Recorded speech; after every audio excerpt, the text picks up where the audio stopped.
Bonjour, nous sommes le lundi 8 avril 2024 et nous allons parler de Besançon et de sa mère Anne Vigneault qui porte plainte contre le collectif Némésis pour incitation à la haine. On va voir de quoi il s'agit exactement. À Besançon, la mère porte plainte contre Némésis, un collectif d'extrême droite. Bon, est-ce que c'est vraiment extrême droite? Faut pas exagérer. Pour incitation à la haine. La maire de Besançon ne veut pas laisser passer. L'écologiste Anne Vigneault a annoncé sur X qu'elle portera plainte ce lundi 8 avril pour incitation à la haine raciale, manifestation et affichage non autorisé.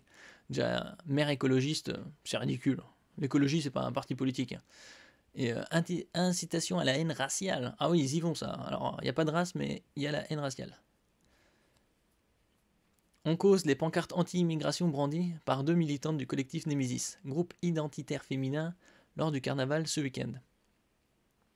Elles s'affichent sans difficulté, de manière totalement décomplexée, au cours d'une manifestation dans laquelle elles bénéficient d'un public important. Elles veulent alimenter la haine contre les migrants. Ouais, non, pas du tout. Si on regarde bien, elles dénoncent une fraction, enfin une partie importante de migrants qui sont des criminels, et non des migrants parce qu'ils sont migrants. C'est immonde, oh là là. Elle va bientôt avoir un ulcère et vomir. C'est scandaleux et c'est incroyable de vivre ça en France. Ah oui, c'est ça on peut demander à toutes les victimes de criminels issus de l'immigration illégale, hein, de leur demander ce qu'ils en pensent de ça.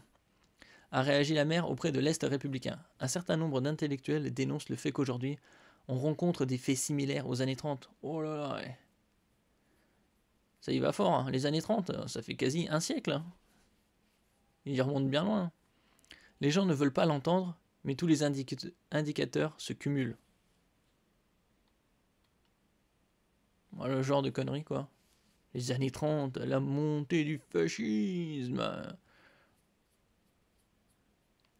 Sur les pancartes, en peinture rouge et bleue, était écrit « Violeurs étrangers dehors » et « Libérez-nous de l'immigration ». Selon le média local, les deux jeunes femmes sont passées devant la tribune officielle face aux élus.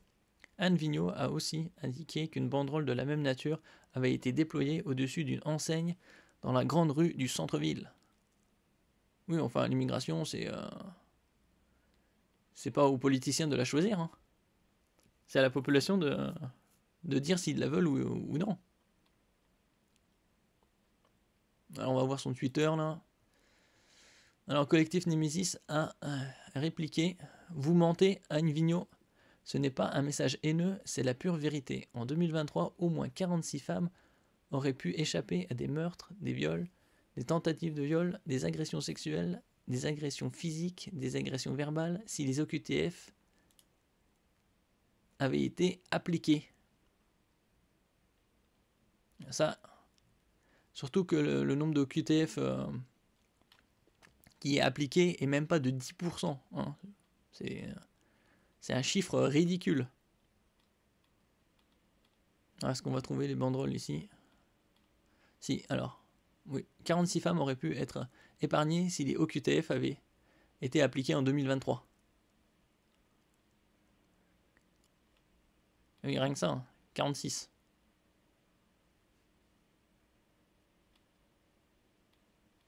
Alors ici, c'est une carte aussi intéressante, parce que c'est la répartition, on va cliquer dessus, répartition géographique des OQTF délivrés entre 2019 et 2022 en cumul, hors Outre-mer. Parce que là, si il y aurait les Outre-mer, ce serait Skyrocket avec l'île de Mayotte.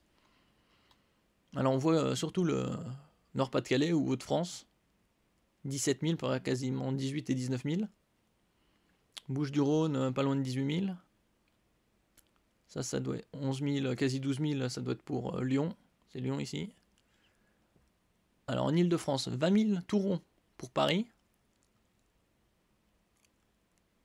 Et les autres, c'est 18, quasi 12 000, 15 000. Ah, des chiffres impressionnants. Hein.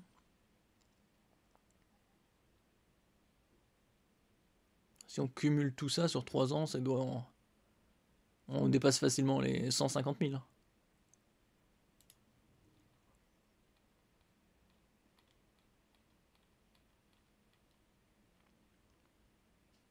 En passant par Jamila Absaoui. Hein. J'avais fait une vidéo hier. Alors ils ont retrouvé finalement 20 lingots d'or. Mais est-ce que c'est des lingots d'1 kilo ou des lingotins? Bon, ça fait quand même 20 lingots d'or, 7000 euros, ainsi que plus de 70 kilos de cannabis, de cocaïne, des armes. Enfin, une gangster. Hein.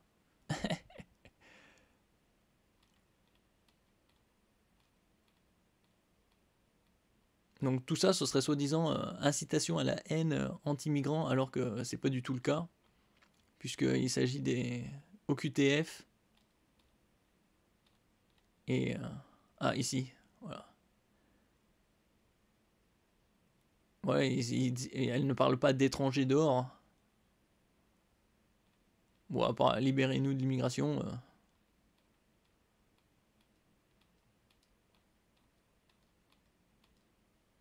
En tout cas, la maire de Besançon a l'air d'être quand même misogyne, hein. Avec ses propos diffamatoires, puisque en aucun cas elle ne parle de haine à l'encontre des migrants, mais de criminels.